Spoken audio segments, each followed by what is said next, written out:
It is party time, Mom. Welcome to another episode, a hump day episode, Wednesday episode of the Chad Prather Show. We are in the mothership, Studio 22, right here, Blaze TV. Have you gone to chadonblaze.com yet? We got fun stuff coming up. Chris, what's the status? Do we know? Have we heard our immunity cards? We've heard from the designer. Yeah. So for those who have missed it, you don't have to show a vaccine passport. We're going to come up with an I'm healthy card. You can just show that. And that's all thanks to the TikTok lady. Right. She's right. We need a healthy card. Exactly. I try to, cut the things out of my life. I try to do a little bit, I'm 48 years old. I'm not as healthy as I was when I was 25. Chad, just embrace the dad bod. Girls love There's the nothing. dad bod. Girls do not love a dad bod. They do not, Chris. Girls do not love a dad bod. Let me tell you something. They love it. They say they love it because they don't have any other options, right? Because we're just fat slobs at this point. There's no woman sitting there laying in the bed with her husband, running her fingers through the hair on his back, going, "Oh yeah." So I don't know what my wife was doing last night because he was doing exactly that. It's disgusting. I want to get off that topic. Hey, come out and find me. Going to be all over the place. Go to watchchat.com for a show schedule. Starting to get a little lean because we're steady on the campaign trail. So go to prather2022.com. We're updating our event schedule there, and we're all over the place. Allison, everybody knows Allison. She texted me the other day, and she said, "Well, it's a light campaign schedule this week." And I said, I'm doing 8 events in 5 days. I don't know how light that is, crisscrossing the state. But needless to say, I'm sleeping in a different city every night this week. I wish that was as exciting as it sounds, but it's really not. We got a lot of stuff to get into, man. All this stuff is going on. I've been touting this episode for a long time because it's something very near and dear to my heart. It's a conviction. It's a very important topic, and we want to get into it. So our Texans are certainly going to want to listen very closely to what we're going to say on this episode. And I got a feeling this is going to be a big episode, Chris. A lot of folks are going to be interested. They're going to want to discuss it. They're going to want to debate it. They're going to want to dialogue. They're going to disagree with some of the things, and that's okay.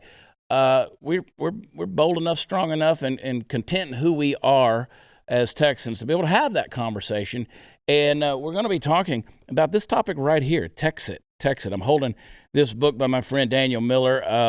You need to get a copy of this, and after this episode, you're really going to want to get a copy of it because we're going to expose some things when it comes to Texas sovereignty, Texas independence. Will Texas leave the union? Ooh, a lot of people ask me about that, and some love the answer, some hate it. That's okay. I love having that conversation. We're going to have that conversation today. Some of you right now are going, "What's the name of the book?" It's called Texit, Texas Exit. You can't forget that title, Texit by Daniel Miller. You're going to want to get it. And a lot of stuff to get into. I'm excited to be a Texan, Chris. I know you have Puerto Rican roots and stuff, and you feel a little ashamed when you walk around here, but you're welcome. You're welcome here too. What? I don't know what that means. I don't know either. I'm more proud than you are. I was conceived in Dallas. Okay. I'm seminally a Texan. I'm from an island.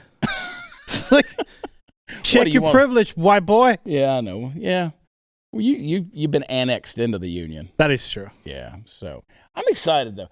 It's a good day to be alive. It's a good day to be a Texan. And, man, I still contend that Texas is the only state in the union with the size, leverage, economic power, just the sheer ability to get Washington, D.C. back on track. And let me tell you something. If you don't want to come along with us, you might be on the losing team.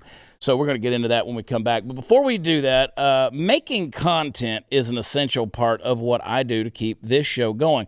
But it hasn't always been a seamless creative process. There's a lot of content that we create for this show, whether it's videos, social media posts, website stuff, those little thumbnails that you like to make fun of.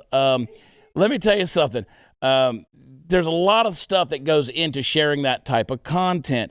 And you might not have that design skill level as a Chris Cruz has, but ever since we found Canva Pro, You can design anything like a pro on any device. Canva Pro is a design platform that empowers you to create and share stunning content in just a few clicks.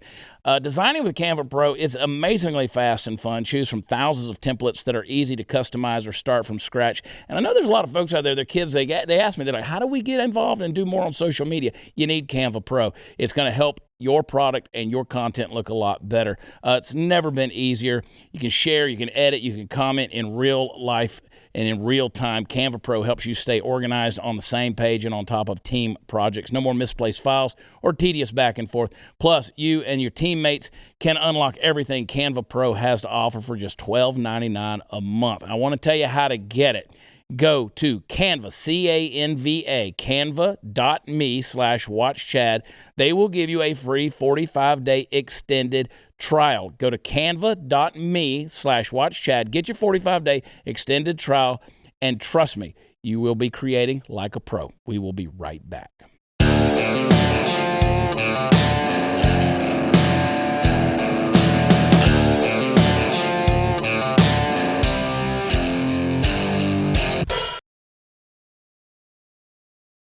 You heard me talk about this book there in the first segment, Texit. Texit is it's a term that a lot of folks think they know what it means, but like many things in politics these days, people don't know what they think they know, and that's the situation, which is why I'm glad to welcome the author of this book, my friend Daniel Miller. Daniel, welcome to the show. Hey, Chad, thanks. Good to have you, man. You're the president of the Texas Nationalist Movement. Man, that sounds like one of them crazy groups of wild militia, wild-eyed folks. That's really what you think. It's really what you think. You know, now you sound, it's almost indistinguishable from mainstream media at this point. I mean, honestly, Don Lemon, what did you do with the real Chad? Exactly. You know? People, I get that stuff all the time. Dude, I will tell you, we have gotten, initially we got a lot of grief over the name.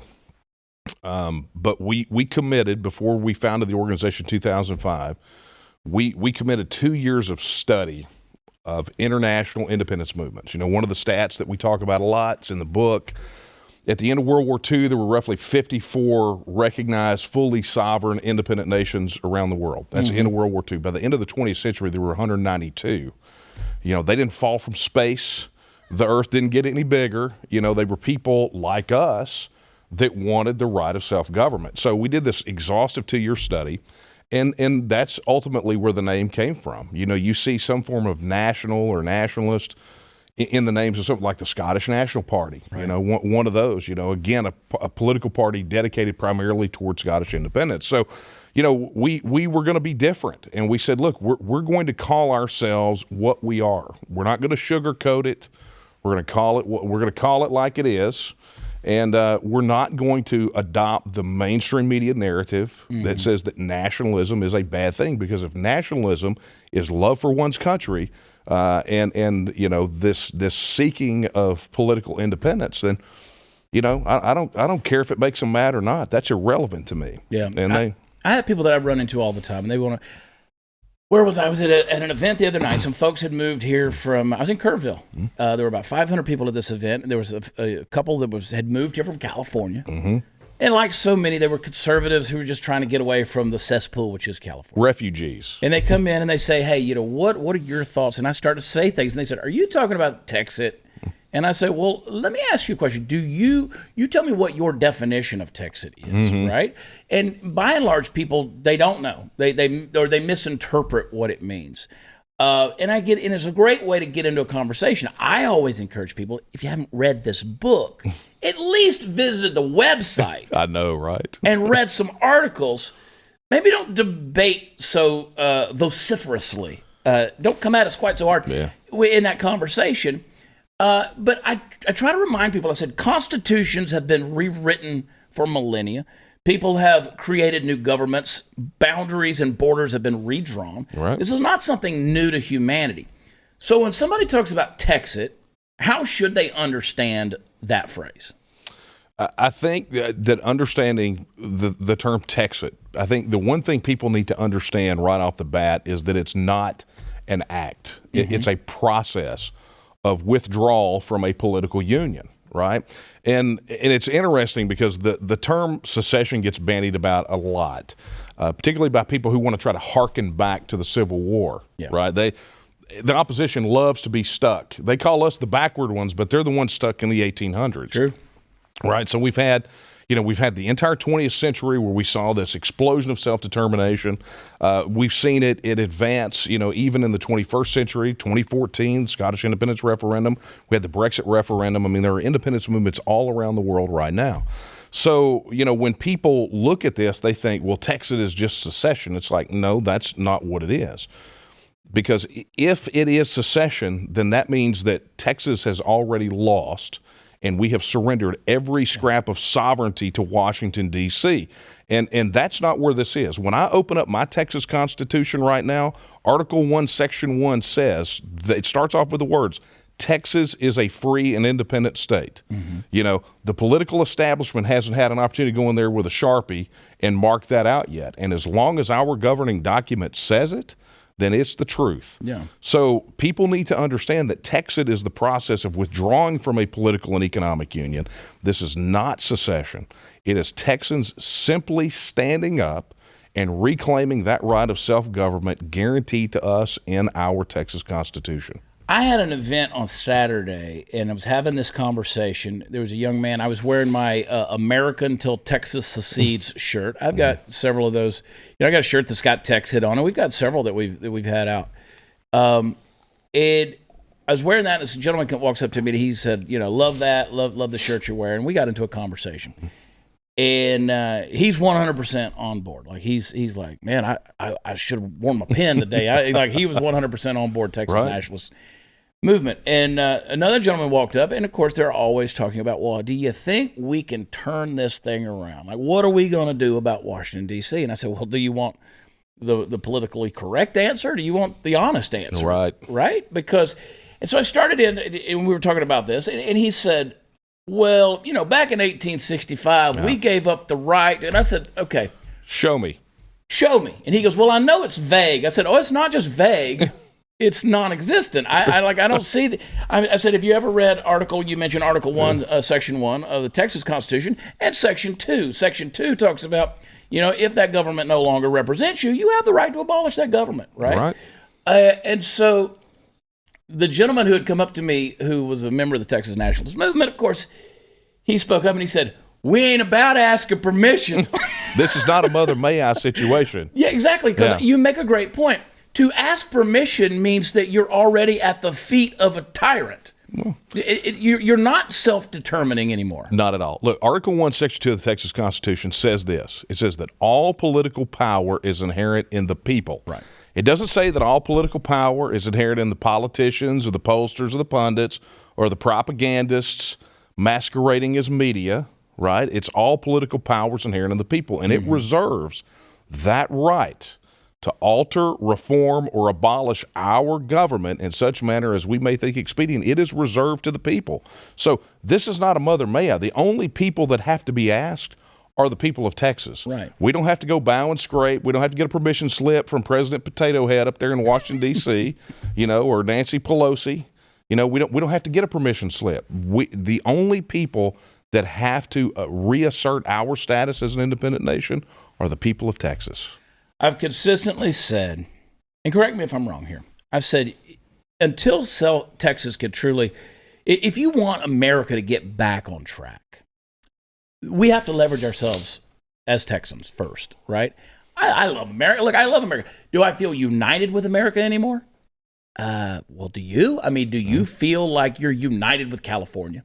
Do you feel like you're united with Illinois? Do you feel like you're united with New York? Do you feel like you're united with your representative government, so-called? And I say that very tongue-in-cheek with air quotes. Do you feel united with Washington, D.C.? And everywhere I go, no matter who I talk to, people say, no, I don't feel united with them at all. I understand that sense of patriotism, and no matter which direction you come from, I always say that you cut somebody and they're going to bleed their version of red, white, and blue. But at some point in time, somebody's got to hold the feet to the fire and say, we're so far off track, can we right the ship anymore? I think Texas, if it were truly leveraging its power as a state, and its sovereignty, has a right to do that. But can we? Correct me if I'm wrong. Well, look, here's the thing. We're really all sort of talking about two different things. Sure. When we talk about America, that is an idea, concept, a sort of almost esoteric thing with people, and that's very different than the United States of America, which is a political and economic union represented by the Constitution and the government in Washington, D.C. Those are two different things, and I think everyone senses that. There is a speech that Margaret Thatcher gave 35 years ago. It's called the Bruges speech, where she essentially, it was the shot over the bow that eventually ended in Brexit. And during the Bruges speech, she talked about how the United Kingdom, whether part of the common market or not, would always be European by virtue of the geography, some common history, some common bonds. They would always be European, but each individual nation state should have its own rules, its own character.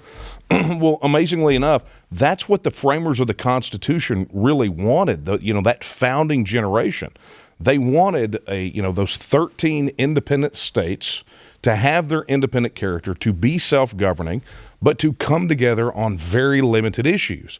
So if we're talking about reclaiming America, we have to understand that reclaiming what we envision as America, those values, is a completely different animal than trying to fix the United States of America. And I mean, think about it. You and I are roughly the same age, but any of the viewers out there that are even older than us, I know it's probably hard to imagine, right, that there are people out there older than us, but imagine this. Think about how many years, how many election cycles that they've sat through where they've been given, some false political messiah every election cycle who says that they are here to fix Washington, D.C. Yeah. It's not fixable. It's institutionally broken. So as such, the thing that all states need to be considering right now is what their relationship is, one with another and with the federal government, and if their state is being served. Now, the good news is if we had independent states that were operating as independent nations of the world, there are ways that we can operate and work together outside of the construct of the U.S. Constitution, and definitely away from the 2.5 million unelected bureaucrats in Washington, D.C. Excuse me. And you see it happening around the world every single solitary day. People can work together, they can trade together, they can travel between one another's countries, they can defend one another, but they don't have to give their knee to some government of bureaucrats that they didn't elect, shoving policies down their throats that they don't want. That is the future that Texas needs. So, and we're going to go to a break here in a minute, but and I want to reiterate a couple of things you said, because I've voiced this many, many times in regards to that. And I think that everybody listening or watching would bearing this under scrutiny, would agree that this is true. Most of the people watching this show or listening to this show, they don't feel like the 2020 election was valid. They felt like it was stolen. I don't think we've really had elections that weren't hampered or hindered with. I think we could prove it all the way back to the 60s. And I think this is not a new thing. I think it's just becoming more and more prevalent. And we've, in a Pavlovian ring the bell kind of way, we've just trusted what the media tells us, what big tech says to us now, what Washington, D.C. doles out. They think that we're stupid, and in many ways we are, because we don't think critically. So if your election process is suspect, and they just did the audit in Arizona, and they came back and they said, sorry, it was valid. And people are going, wait, you found like 17,000 duplicate ballots. Right. What do you mean it was valid? Nobody trusts in that process anymore. Yep. And what I keep reminding everybody, and I've said it till I'm blue in the face, is we don't have elected representatives anymore. We have appointees. Like, I don't think Joe Biden was elected, right? So I think he's an appointee. He was the next guy in line for the good old boy club there at the country club. They had to fast track the hiccup, which was Donald Trump. They expected to have 8 years of Hillary Clinton and her progressivist policies. Well, they didn't get that, so now they're fast-tracking. That's why everything's moving so fast towards globalization, the weakening of a non-existent dollar and economy that's there. The weakening of America in the eyes of the world. It's happening. We're a laughing stock at this point. And yet people want to stand up and say, because I have a whole line of stuff and I put stuff out there, 1776 bitches. Like, I'm like, like, I want to go back to 1776 bitches, because if we don't do that, we're just a bunch of bitches. And people's like, they don't understand, and I explain it to them, and I'm like, yes, it's derogatory, because I love America as it was founded. I love the idea of America. Right. I love the foundation documents of America. I love the founding fathers' intent of America, but what America has become is so far off track from any of that. And I want to get more perspective, because when you say 2.5 million unelected bureaucrats, that's who's truly running our lives right now. And it's also happening at the state level. I want to get into that a little bit. But first, if I can find it, Bonner Private Wines. Go to cowboywines.com. You got to remember, these guys down in Argentina, they've become our friends' third highest vineyard in the world, around 9,000 feet. They make this Malbec grapes, and it turns out into a 90-point wine down there. They're almost impossible to get in the U.S., but guess what? I keep bringing them to you, and I get you a deal on them, because this stuff is grown in the Andes Mountain. It actually makes beef healthier, and it makes your barbecue better. The Argentina's under a lot of trouble. They've got folks that are burning down the vineyards. They're burning down these farms and these ranches. It's a horrible deal. So we don't know how much longer we can get these wines. I encourage you, go to cowboywines.com. And when you do, you don't have to have a promo code or anything else. They're going to get you 50% off. No promo code necessary. Just go to cowboywines.com. Get these Malbecs, and I got a feeling that by the time I get to the end of this conversation, my boy Daniel Miller here, we're going to need to pop open a bottle of this stuff and have a drink. Go to cowboywines.com. Get it today. We'll be right back.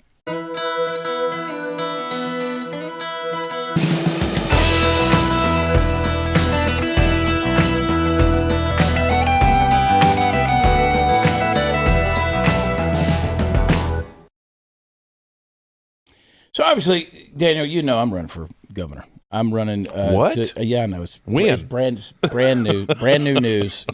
People keep waiting on the punchline. There's no punchline. I'm actually out there going bankrupt, killing myself, crisscrossing the state, doing this thing, trying to get a message out there. But I want to make sure that I'm giving people a message they can sink their teeth into. Right. I always tell people, I say, we're grassroots, which is politispeak for big broke. But I don't want to give people politispeak. I want to tell them the truth, right? I'm not some bought out guy. I don't have some big donor base. I don't have special interest groups or anybody that's bought me out. And somebody asked me recently, they said, how do we know that you can't be bought out? And I said, because I'm having too much fun being politically incorrect. I love being able to tell the truth. To me, the concept of Texit is something that it triggers people, but that doesn't bother me to trigger people, right? Yeah. People need to be triggered right now. And one of the things that I see that really bothers me, and alluding back to the point I made before we took a break, if Washington, D.C. has entered into that level of acceptable corruption, our state governments are doing it too. We're seeing it on the state level in a big way. Sure. We just had the 87th legislative session in the state of Texas, which was touted as being the most conservative legislative session in history, and it absolutely was not. Since the last legitive session that they declared as the most conservative in history, right? Yeah. And it's just one more lap to nowhere. Yeah. So how do we take the state back on the state level? Because if the corruption is in D.C., it's also here. Yeah. And I know that it is because I've seen it. What do we do? Well, look, what most people don't understand, and look, we obviously get this a lot because people don't want to be free of a dysfunctional government. They don't want to cure federal electile dysfunction, only to suffer electile dysfunction in Austin. So we get the question a lot, and here's what it boils down to: people simply do not understand that so much of our government here and our politics here in Austin is driven by our relationship with the federal government. Right. But for our membership in the union, things would be much different. Good example. So you go back to the 86th legislative session, the one that was the most conservative in history prior to the most conservative in history, right? So we did a search. We looked at all the legislation filed in the 86th. Almost half of the legislation filed mention the federal government, a federal law, a federal regulation, federal money, or a federal court decision. So what that means is that half of the bills that were filed in our legislature were written They came out of a pen from one of those 2.5 million unelected bureaucrats or some K Street lobbyists in D.C. So even here in Texas, the influence from the federal side is so deep that it steers politics. I've said for a long time, I don't know the last time that Texans have been able to have a real policy discussion on any issue, because the parameters are always set by the relationship with the federal government. I'll give you a good example. When Dan Patrick was in the state senate, when he was a state senator before he was lieutenant governor, you had State Representative David Simpson file the bill to stop the TSA from effectively sexually molesting women as they went through the airport check-ins. Simpson caught a lot of grief. Obama administration threatened to turn Texas into a no-fly zone. Right? We're not going to let any planes go. And so you would not expect Texas to back down on an issue like that. But yet, Dan Patrick, when he was a state senator, went up. He basically said, okay, guys, I'm going to talk a lot of game, but I'm going to withdraw the bill.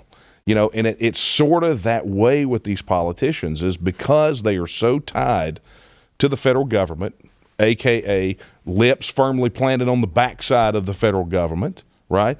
Then anytime they think that something may change, that, change their political fortunes, they will acquiesce to the federal system. So, you take an issue like that and understand that here in Texas, we could have had a legitimate debate about the role of airline security and national security and things of that nature, but we could not have that debate because it was framed by the federal government, and it was a discussion that we were not allowed to have. So I'm consistently telling people, and again, am I telling them right when I say what we want in the state of Texas is the ability to determine our own destiny? We want to be able to determine our own legislation, and by and large our own direction. Sure. I didn't wake up on September 1st and think, damn, I need 666 new laws in my life. But that's what I got. That's right. I got more government. I got more restriction. I got more regulation. I got more things. Even the quote-unquote constitutional carry law, which was passed, which isn't constitutional at all. Sure. Is so watered down with so many amendments to it. Even that is it's still regulated, and there's so many restrictions that are there. People keep asking me my opinion on the Second Amendment. I said, well, for me, shall not be infringed to me shall not be infringed. Yeah, but. And I said, well, there's no yeah, but. Right. Just shall not be infringed. And that's the point that I usually try to use to make with people. I want us to get government out of our lives to the degree that people can govern themselves, govern their families, raise their families, educate them without fear of socialism and Marxism being introduced into their lives and force-fed down their throats.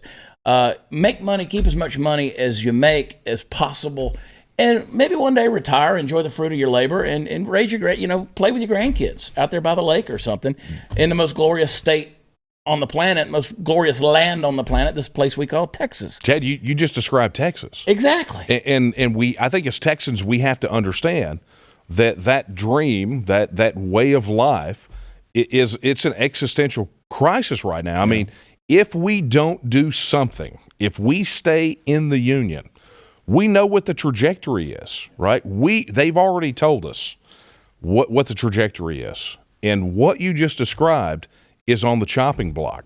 And so as Texans, we're going to have to make a hard choice.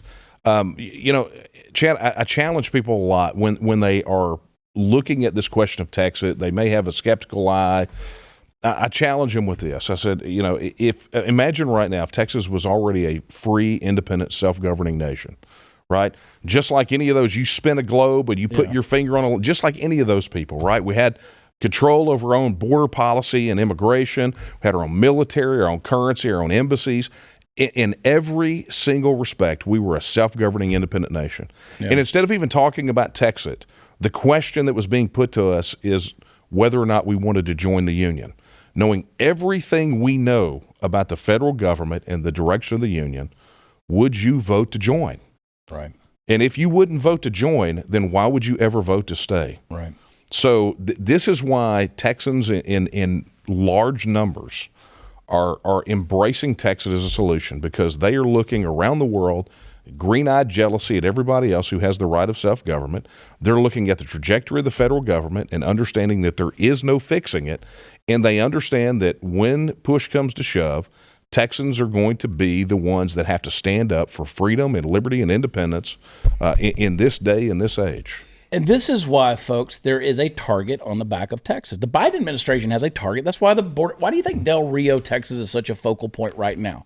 There is a target there. There's some specifics I want to get into. I think we got to take a break. I'm always with this clock, Daniel. I know. It's always with this clock. Somebody asked me, they said, oh, you're going to have Dog the Bounty Hunter on. Why don't you stick to talking about Texas? I'm like, yeah, him over 10 minutes. You don't even watch the show. Dog was in prison here, so it kind of counts, right? There is a nexus. It kind of counts. Yeah. But I even brought up, I said, hey, we're going to have Daniel Miller on Wednesday night for a whole 45 minutes. Like, are you going to watch that? She cares so much about Texas. I hope she's watching it. She's going to go, what, Texas? I'm like, I love this. This is as Texas as it gets, folks. I don't know if you realize it, but this is as Texas as it gets. And we're going to get us some details in a minute. I want to talk a minute to talk about body armor. I mean, why not? There's no denying that it has never been more important to protect your rights, and sadly, it seems things aren't going to get any better anytime soon. You may have even seen things you never imagined you'd see right in your own town. Look, being prepared these days, that's more than just keeping food on the table and gas in the car and a 72-hour grab-and-go bag. It's time you consider body armor. It's a way to keep your family safe and secure during these troubled times. You might not know it, but body armor is legal in all 50 states. It's never been as affordable and easy to purchase as it is now. Our friends at AR500 Armor have made buying body armor easy, approachable, and affordable. And if you're unsure what type of armor, you don't know anything about that, you just need some pointers, they got you covered. AR500 Armor believes body armor should be accessible to anyone who wants to offer their family the protection they need and still have money left over for food. Don't wait until it's too late, folks. Ensure your family's protection. Go to ar500armor.com/Chad. When you visit ar500armor.com/Chad, you'll find special ready-to-go bundles that they have built for our audience with discounts up to 50%. If you're new to body armor, AR500 Armor has you covered. They've got a dedicated page with ready-to-go loadouts based on whatever scenario you need, folks. You don't want to miss out on this. They got great deals out there. Go to ar500armor.com/Chad. You can even use promo code CHAD, I spell it Chad, for another 20% off everything else in their store to ensure you're safe. Go there today. We'll be right back.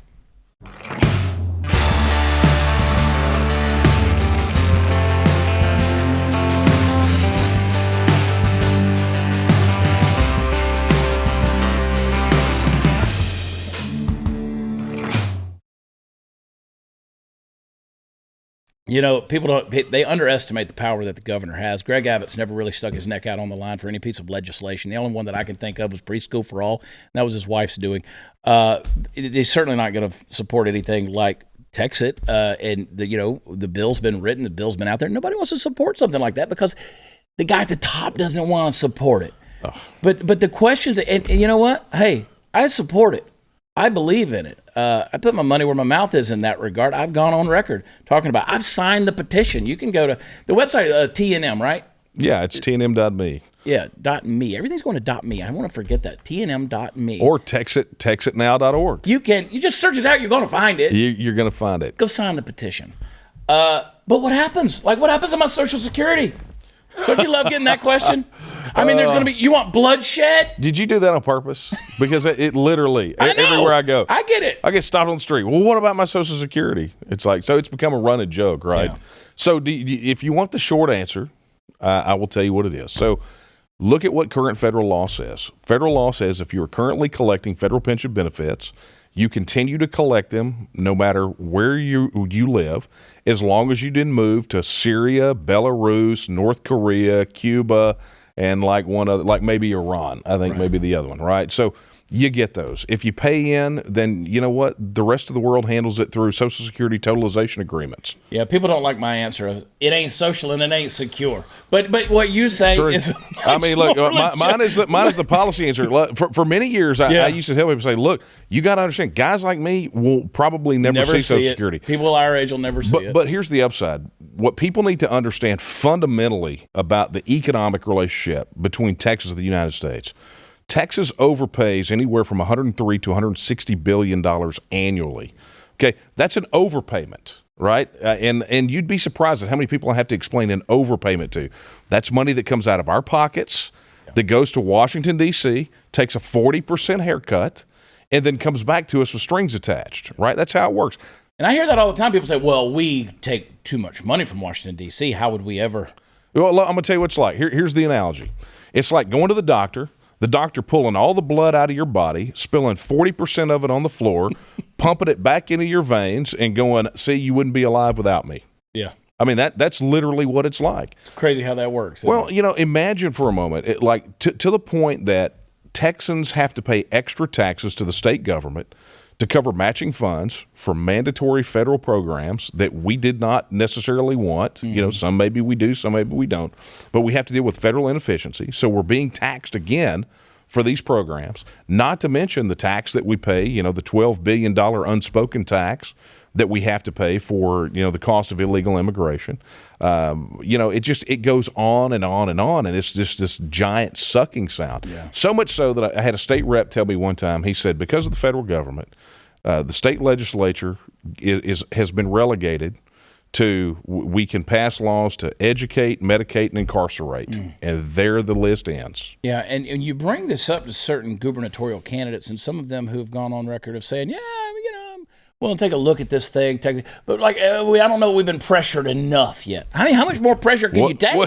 What more does it? I mean, do you have to have them come kick in your door, right, to take your guns? I mean, are they gonna send your grandparents off to the glue factory? I mean, that's literally the situation that we're at, where the government is mandating health choices and health decisions on who gets care, who doesn't, who lives, who dies. And not to mention this passage of the bill the other day in the House, where 130-something Republicans voted for the red flag laws to the potential confiscation of firearms from military members. Well, they voted to send my daughter. Yeah, in a draft. In the draft.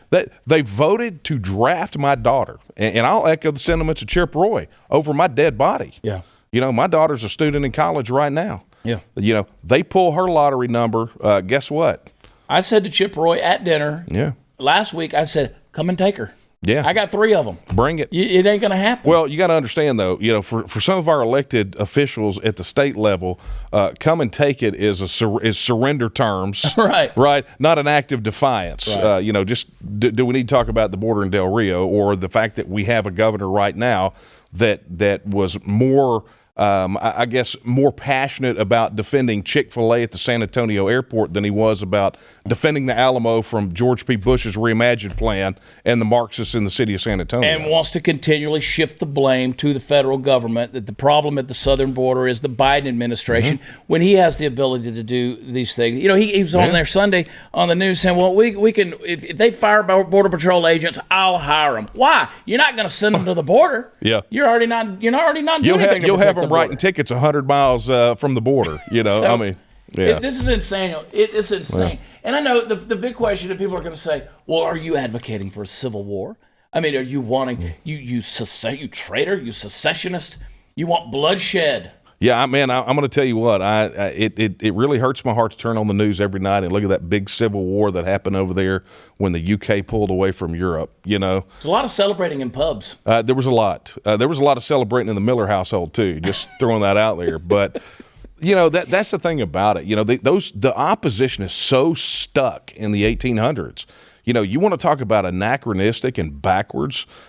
Again, the progressive label are the backwards guys, right? But here's what it boils down to. What we have seen over the last 75 to 80 years is we have seen time and time again separation, like we're talking about, withdrawal from unions, being the solution to violence. You want violence, then what you do is you force people to stay together that cannot be governed under one framework, that have two vastly disparate worldviews. Right? That's how you make violence happen. You turn it into a pressure cooker. And look, I'm not entirely convinced that there aren't people on that other side that is their end game, right? Mm-hmm. But for us, we've always pursued the peaceful political process. And so you have to ask yourself, when people talk about civil war, you have to ask yourself this question. Well, if all we're doing is we're having a very public debate on the issue of Texas independence, we are putting it to a free, fair, and full vote of the Texas people to determine what they want, in accordance with Article 1, Section 2, and there exists no constitutional or federal prohibition against it, then exactly what would they be attacking us for? Yeah. What would because we voted wrong, they're going to come bomb Walmart in Houston, right? They're going to come kill grandma because, Well, we already know that we're dealing with leftist, wokist progressives that care more about feelings than they do about the Constitution anyway. They'll protect your feelings more than they will. So I'm not too worried about their aggression. Well, my guess is that they probably wouldn't even be able to find Texas if they can't figure out which bathroom to go to. That's right? True. Yeah. That's true. I've always said, Beto O'Rourke, oh yeah, I'm going to come for your guns, your AR-15, your AR. There's a lot of things Beto can't find, I'm sure, much less my rifles. So, take a minute. How do people get involved? What do they need to know, and what are the final thoughts? What do we need to know? Yeah, okay, so here it is right now. Right now, the organization is using a little-known section of the Texas Election Code to force the Texit question on the primary ballot in 2022. Right? So what we're encouraging everyone to do is go to our website at texitpetition.com, find one of our petition circulators, sign the petition. We get it across the threshold, then what happens in the primaries when your name will be on the ballot is people will be able to scroll, and there will be the question: should Texas reassert its status as an independent nation? Now, it's non-binding, but we're giving the people of Texas the choice that the legislature denied them when Biederman filed House Bill 1359. So I would encourage people, if they have, if they want to know more about the petition campaign, go to textpetition.com. From there, explore everything we have on the website. You can find out more in the Texit book. But where we need people right now is we need people out there organizing and getting ready. It's not enough for us to get the vote on Texas independence. We have to win the vote on Texas independence. Yeah. This is politics, folks. This is what it looks like. This is what freedom looks like. This is how people become liberated. This is how you fight tyranny, quite honestly. It's more than just getting on social media and spouting off things that you've learned as a political science expert through Facebook. This is getting involved. This is where it's at. So go to texitpetition.com. Do what I did. I signed up. I signed the petition. I'm right there. And get the hold of this book, Texit by Daniel Miller. You can get it on Amazon. Get it all. Just search it out. You know how to do it. Same way you went and bought my book. And if you haven't done that, well, get them both. Get a bundle deal, right? I'll talk to you about the woke left, and we'll talk about how to be an independent nation as well. I love this state. I really do. We're not quite done. Y'all hang tight. We're going to have some final thoughts when we come back.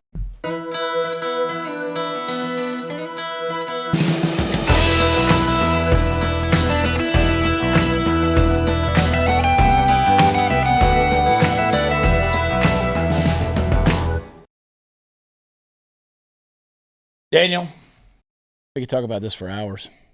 Truth. You know what? We're not done talking about it. We're going to keep talking about it. And you're always welcome on here.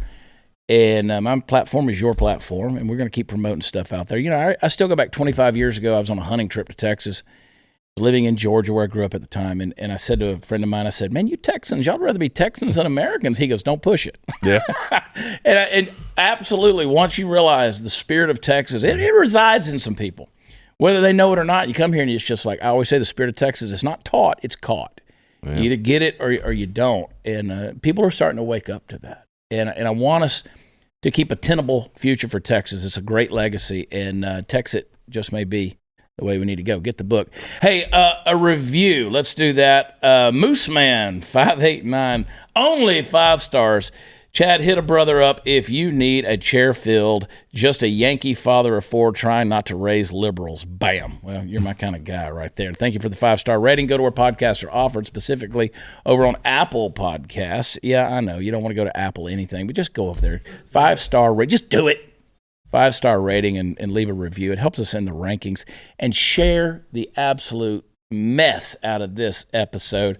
Trigger your family members, trigger the Texans around. Let's get people talking about this thing, because I love independence and I love freedom, man, and it's worth everything we got in this fight. Daniel, thanks for coming on the show. Hey, thanks for having me, Chad. One more time, the website.